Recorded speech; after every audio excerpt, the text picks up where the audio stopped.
அல்லாஹு ரப்புல் ஆலமீன் ஒரு சிலரை விசாரிக்கிற முறையை பற்றி ரசூலுல்லாஹி ஸல்லல்லாஹு அலைஹி வஸல்லம் சொன்னார். சுப்ஹானல்லாஹ். இதான் விசாரணையுடைய கோரம் பிடித்தான் இருக்கு. ஒரு சிலரை விசாரிக்கிற முறை பற்றி ரசூலுல்லாஹி ஸல்லல்லாஹு அலைஹி வஸல்லம் சொன்னார். அல்லாஹ் ரப்புல் ஆலமீன் அழைப்பான், ஒரு திரையிடுவான். அந்த திரை பல கோடி மக்களை விட்டும் இவரை மறைத்து விடும். ரசூல் ஸல்லல்லாஹு அலைஹி வஸல்லம் சொன்னார்கள், அல்லாஹ் அந்த பாவங்கள் எல்லாம் ஏட்ட எடுத்து போடுவான். ஏட்ட கையில் எடுப்பான்.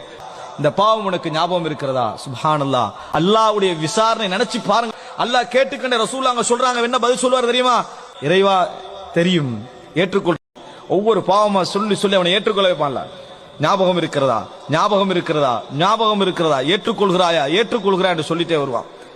அவ எந்த அளவுக்கு அல்லாஹ் அந்த விசாரிப்பான் தெரியுமா? வரஆ ஃபீ நஃப்ஸிஹி அன்னஹு ஹலக். நான் நரகவாதி தான் என்று முடிவெடுத்துரும்.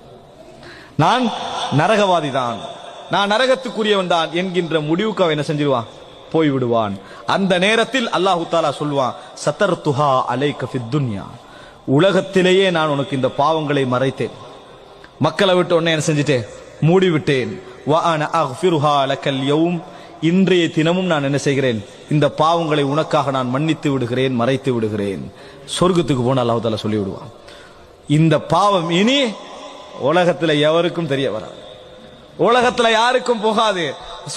சகோதரர்களை நினைத்து பாருங்கள், அல்லாஹ் விசாரிச்சுட்டு மறைச்சிட்டா சித்திர், அதுக்கு பின்னால என்ன செஞ்சிருவான்? சொர்க்கத்துக்கு போய் விடுவான்.